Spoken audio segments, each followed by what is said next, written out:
La saveur divine. Cette bonne nouvelle du royaume sera prêchée dans le monde entier pour servir de témoignage à toutes les nations. Alors viendra la fin. Préparation et présentation, Immaculée Milanesa.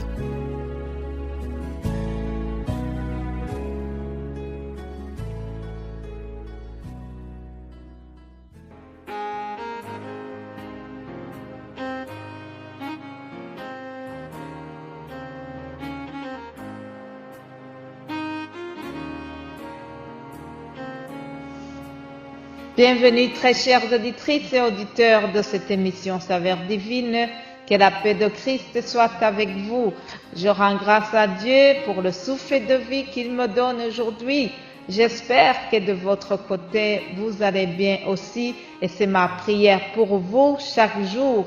Que Dieu nous donne une bonne santé, que Dieu nous donne de le glorifier dans tout ce que nous faisons. Alléluia. Je voudrais vous saluer par ce psaume 115, verset 11. Vous qui craignez l'Éternel, confiez-vous en l'Éternel.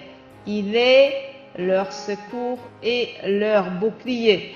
L'Éternel se souvient de nous. Il bénira la maison d'Israël. Il bénira la maison d'en haut. Il bénira ceux qui craignent l'Éternel, les petits et les grands.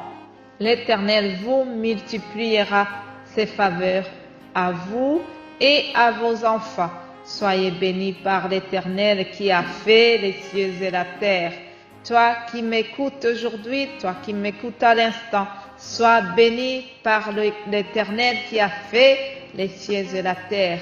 Toi qui vas partager ce message, sois béni par l'Éternel qui a créé le ciel et la terre, qui te multiplie ses faveurs à toi et à tes enfants. Alléluia.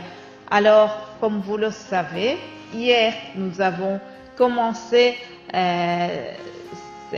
l'étude de cette lettre de l'Apocalypse, les lettres adressées aux églises d'Asie. Et hier, c'était l'église d'Éphèse. Apocalypse chapitre 2. J'ai lu juste la moitié de cette lettre et je voudrais la terminer aujourd'hui. Verset 5. Lisons même à partir du verset 4. Là, nous trouvons ce qui a été reproché à l'église d'Éphèse. Le Saint-Esprit leur dit, « Mais ce que j'ai contre toi, c'est que tu as abandonné ton premier amour. Souviens-toi donc d'où tu es tombé. Répands-toi et pratique tes premières œuvres. Sinon, je reviendrai à toi et j'ôterai ton chandelier de sa place, à moins que tu te répandes.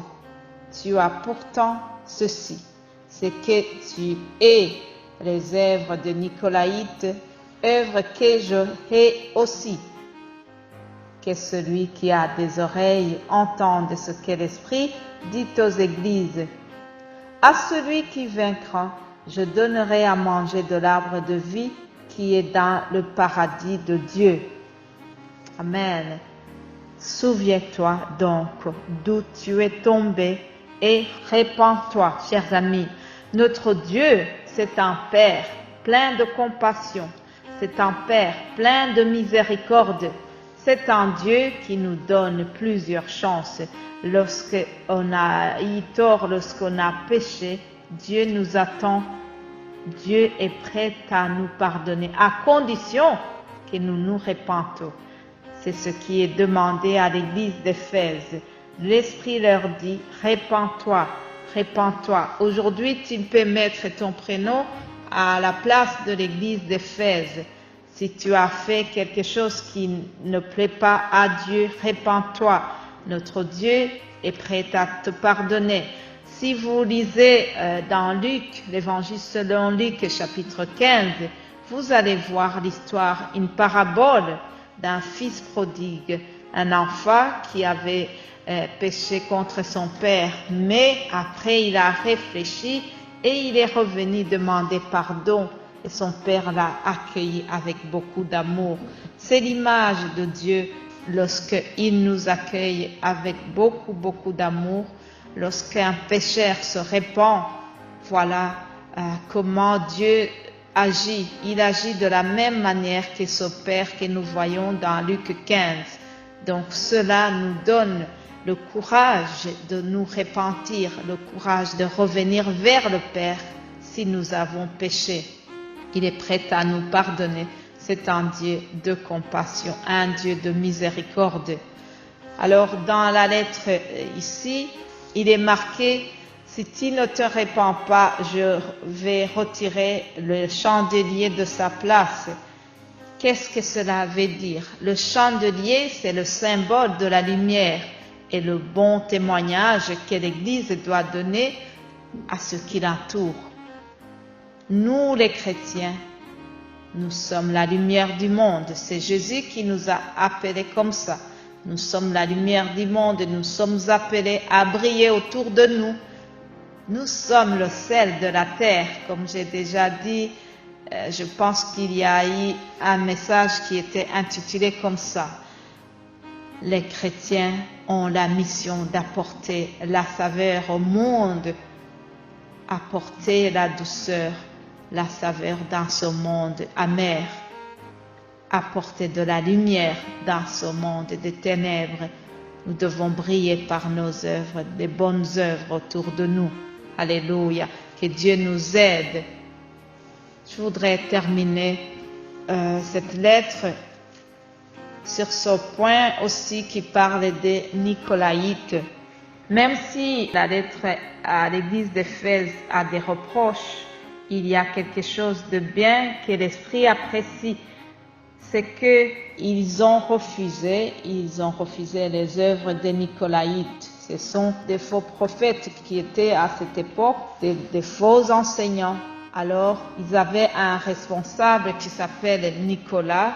Lui, il était au départ un chrétien, mais c'était un faux chrétien.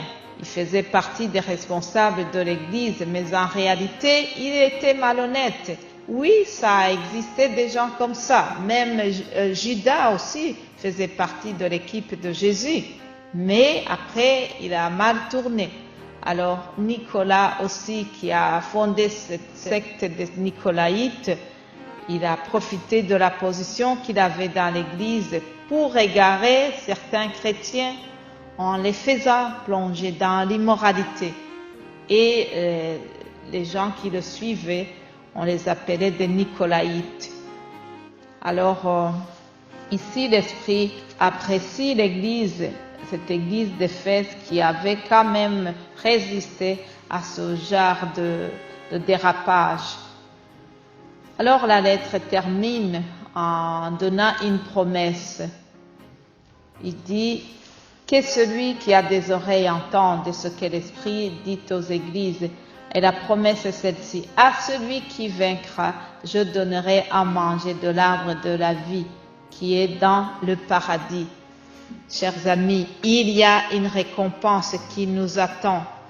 À toi qui auras vaincu les tentations de ce monde, il y a une récompense qui nous attend. C'est pour ça que nous devons faire tout notre possible pour avoir cette récompense. Je voudrais terminer par la prière. Prions. Seigneur, merci pour le Saint-Esprit que tu nous as donné. Et c'est celui-là qui nous dirige. Nous avons vu la reproche qui est faite à l'église d'Éphèse. Seigneur, apprends-nous à t'aimer longuement sans nous relâcher. Pardonne-nous d'avoir arrêté notre premier amour. Pardonne-nous d'avoir arrêté les bonnes œuvres. Pardonne-nous, Seigneur. Aujourd'hui, nous voulons nous repentir. Donne-nous la force et le courage de continuer à faire les bonnes œuvres, de continuer à rechercher ce premier amour que nous avions avant, ce premier amour qui nous a rattachés à toi lorsque nous étions convertis. Merci Seigneur, merci parce que tu viens de nous pardonner, merci parce que notre cœur est restauré et l'amour redevient plus profond. Merci Saint-Esprit, Amen.